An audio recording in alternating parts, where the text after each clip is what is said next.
Oi gente, tudo bem? Estamos aqui para mais uma videoaula do canal No Mundo da Farmacologia.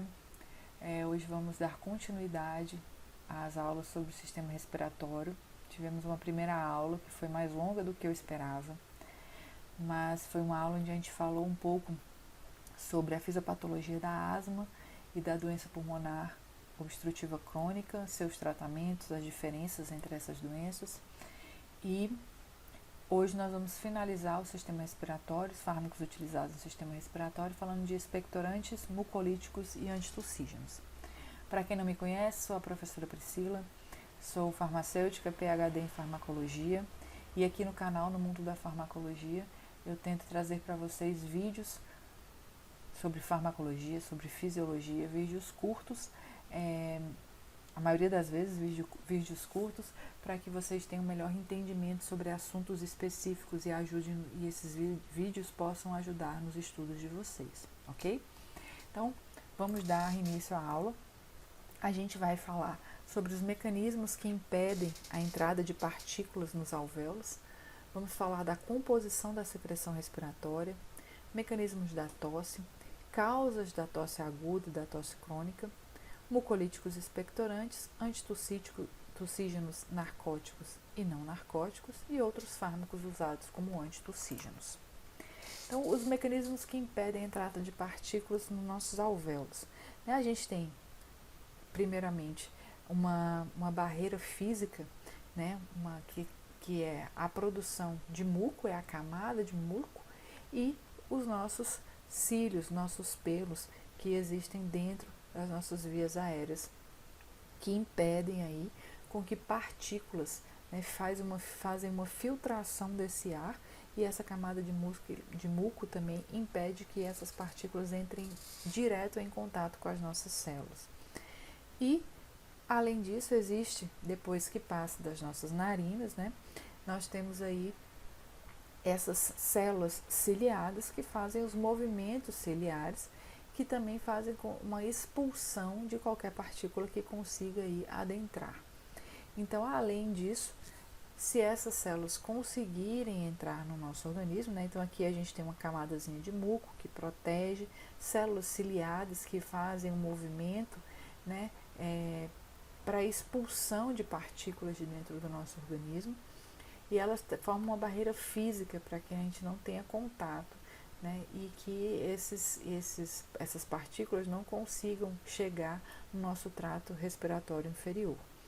Além disso, nos nossos alvéolos pulmonares nós temos os macrófagos como uma defesa primária, aí uma célula de defesa primária, que ele vai aí fazer uma fagocitose de partículas que possam adentrar que consigam ultrapassar essas barreiras físicas e adentrar o nosso sistema respiratório. Então, quais são as funções das secreções que nós produzimos no nosso sistema respiratório? Então, as funções são aquecer e umidificar o ar que ele é inspirado e capturar e remover as partículas inaladas. Nós produzimos até 100 ml de secreção brônquica em 24 horas. E ela é composta principalmente de água, 95%, e aí nós temos mucoproteínas, proteínas, gorduras, eletrólitos, que fazem a composição dessa secreção respiratória. As mucoproteínas, que mesmo sendo somente 2% dessa composição, elas são as responsáveis pela viscosidade dessa secreção. Então, quanto mais viscosa, mais mucoproteína nós temos. Normalmente, a composição é essa, mas pode acontecer dessa composição ser uma porcentagem maior de mucoproteína e fazer com que essa secreção fique mais viscosa ainda. Então, os responsáveis pela produção dessa secreção. Nós temos as células da mucosa, células mucosas, epiteliais da superfície da mucosa, glândulas submucosas, e os vasos sanguíneos ajudam aí na composição pelo extravasamento de líquido do plasma, fazendo aí compondo aí a nossa secreção respiratória. Elas são formadas por duas camadas, uma camada chamada de sol e outra chamada de gel. A camada sol é a mais interna, ela é mais fluídica, ela é mais fluida. onde os cílios se movimentam. Então, é naquela camada mais interna, onde as células ciliadas conseguem se movimentar, e esse movimento faz com que a gente consiga expelir partículas. E a camada mais externa, que é chamada de gel, que ela é mais viscosa, então ela fixa a partícula. Uma vez que essa partícula conseguiu entrar, ela vai grudar especificamente nessa camada mais externa, né, mais viscosa, e depois ela vai, pela movimentação dos cílios na camada mais fluídica, ela consegue ser eliminada na maioria das vezes. Então a gente tem aqui os brônquios, né, os bronquíolos, a gente tem aqui na parede deles a camada em gel, que é a mais externa, e a camada mais interna, que é a camada só, onde eu tenho as células ciliadas, né, os cílios que vão fazer a movimentação. A camada mais externa mais viscosa, então a partícula entrou, né, no nosso organismo, ela vai então ser fixada nessa parte para não se locomover mais. E a partir daí, a movimentação desses cílios faz com que ela seja expulsa e não com que ela consiga adentrar mais ao nosso sistema respiratório. Então, qual o mecanismo da tosse?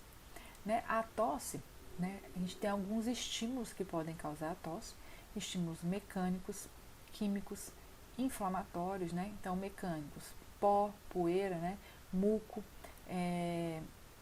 insuflação, né, estímulos químicos, né, a ação de produtos químicos, né, então ácido cítrico, ácido acético, nicotina, hipoclorito, todos esses podem causar o estímulo da tosse, e estímulos inflamatórios, como mediadores de histamina, prostaglandina, que também causam o estímulo da tosse. Então, nós temos receptores da tosse, né, nos nossos nervos sensitivos, e essas partículas, uma vez entrando em contato com o nosso corpo, esses estímulos vão ativar esses receptores, vão sensibilizar esses receptores.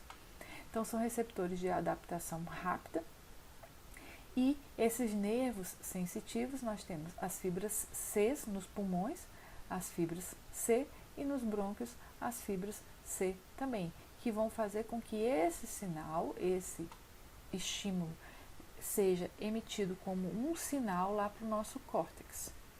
Então, no centro da tosse, no nosso córtex.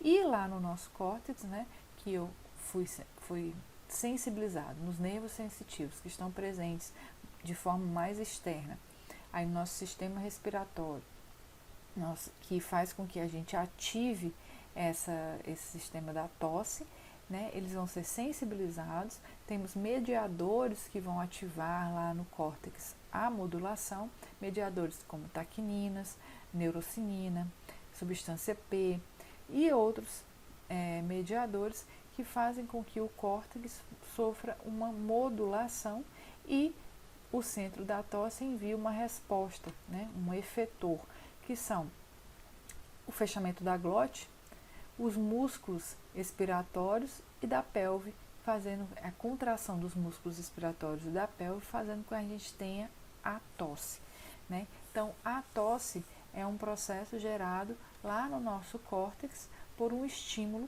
que pode ser um estímulo externo ou um estímulo interno, que vão ativar nossos nervos sensitivos, especificamente as nossas fibras C, pulmonares e brônquicas, que fazem com que eles sensibilizem o córtex através de mediadores, né? Então, a gente vai ter aí esses mediadores através do nervo vago chegando lá no córtex e ativando o centro da tosse. Como efetor, nós temos aí o fechamento da glote e a contração de músculos expiratórios e da pelve, fazendo com que a gente entre em processo de tosse. Então, nós temos aí receptores da tosse em maior concentração aí na nossa via respiratória superior, né? Então, nós temos uma maior concentração desses receptores da tosse. Por quê? Porque são as vias que vão entrar em contato primeiramente com partículas externas. Então, quanto mais receptores eu tenho aí, mais fácil de sensibilizar esses receptores, mais fácil do meu organismo reconhecer e enviar sinais para o córtex e responder com uma tosse, uma forma de expelir, né? Mas nós temos receptores da tosse no ouvido, no esôfago, até mesmo no intestino, certo? Então, mas a maior concentração é aqui no nosso sistema respiratório superior. Quais são as causas da tosse? Causas da tosse aguda: bronquites, processos alérgicos e infecções respiratórias.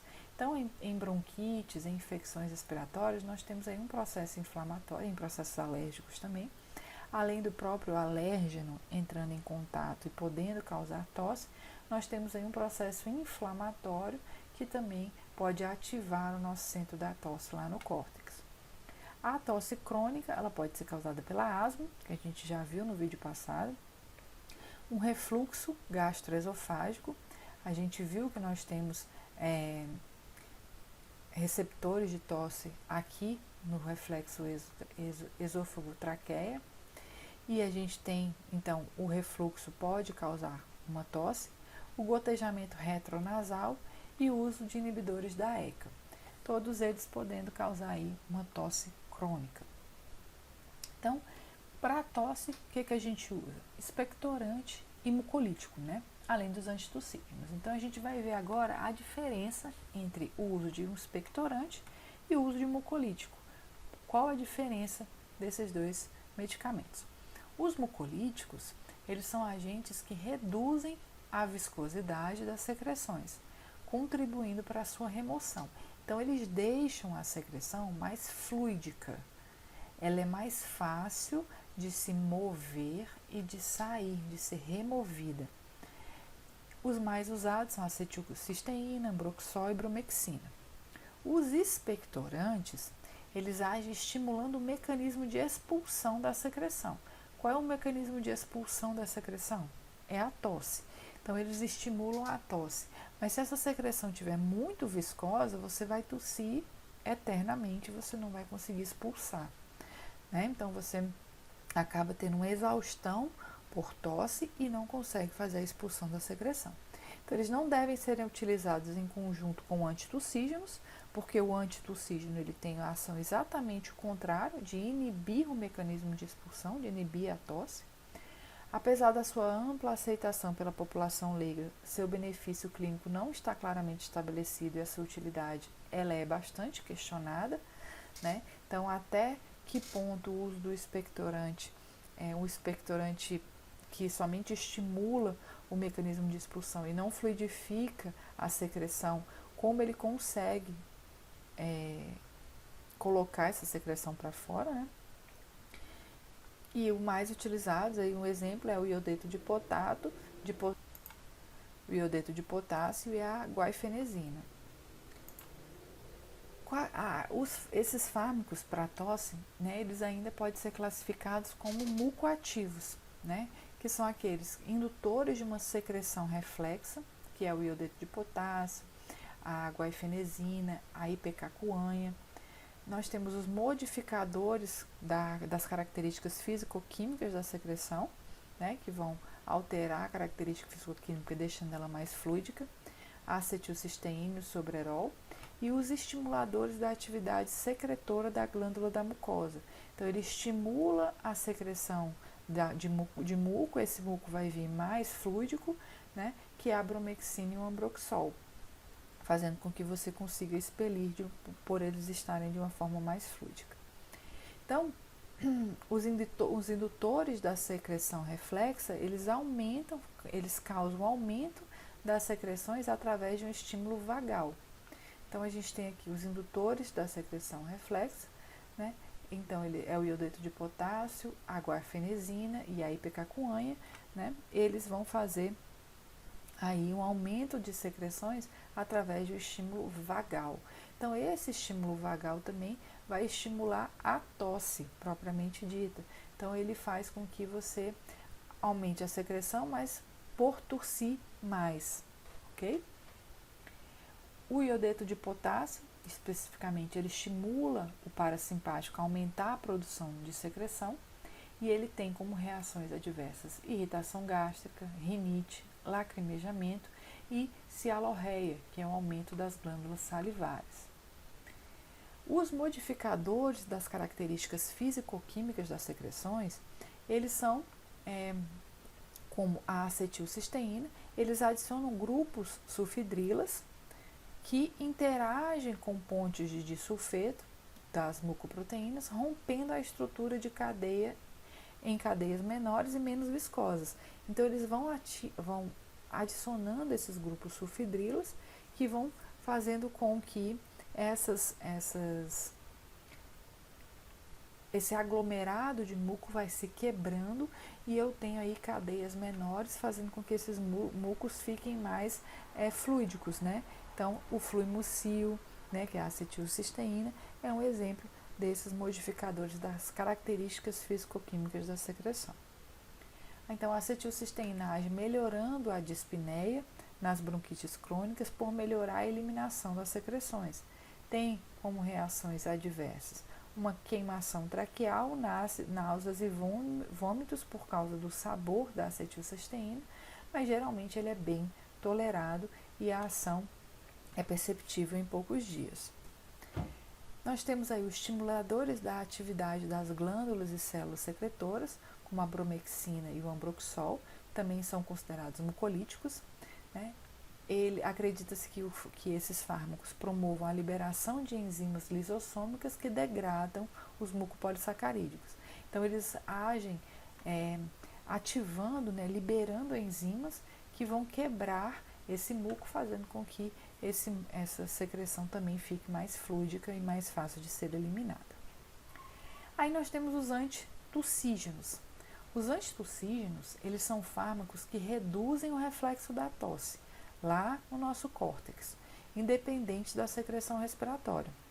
Então, deve-se diagnosticar a causa da tosse a fim de eliminar a etiologia. Então, o uso de antitussígenos, se você não sabe a causa da tosse, você pode mascarar uma doença, certo? Então, é um tratamento da doença de base. Você precisa tratar a doença de base para poder fazer o uso do antitussígeno, para não mascarar essa doença. Então, ele é indicado em casos de tosses persistentes, que não são diagnosticadas e são extremamente incômodas, ou diagnosticadas, já tratadas e, por serem extremamente incômodas, administra-se também um antitussígeno para melhorar a qualidade de vida do paciente. Eles são classificados como os narcóticos, como a codeína, e os não narcóticos, como o dextrometorfano e a levodoropropizina. Então, a codeína, ela é um antitussígeno narcótico. A ação nas conexões nervosas do tronco cerebral, produzindo a supressão da tosse. Causa uma fraca analgesia e uma sedação fraca também. As reações adversas: sedação e sonolência, constipação, náuseas e vômitos, xerostomia, pode causar uma depressão respiratória, né? Exatamente por causar essa sedação. Então, ela é contraindicado para pessoas asmáticas. O dextrometafano, ele é um antitussígeno não narcótico. Então, ele eleva o limiar central para o reflexo da tosse.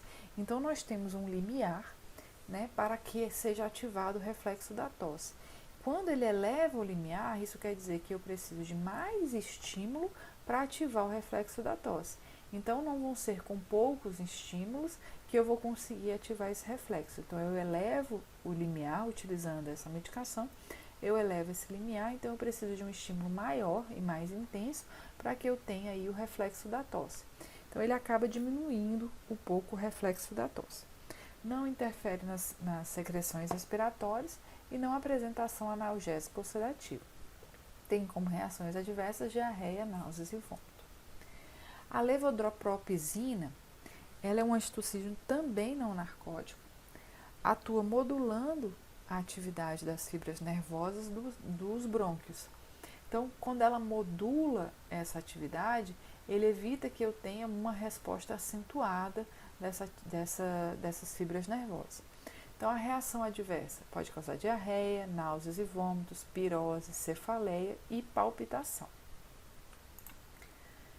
Aí, quais são outros fármacos que também podem ser usados como antitussígeno? Nós temos os anticolinérgicos, como salbutamol, formoterol, a terbutalina, as metilxantinas, como a teofilina, a aminofilina, a cebrofilina, e os antileucotrienos, como o montelukast e o Zafir Lucasti.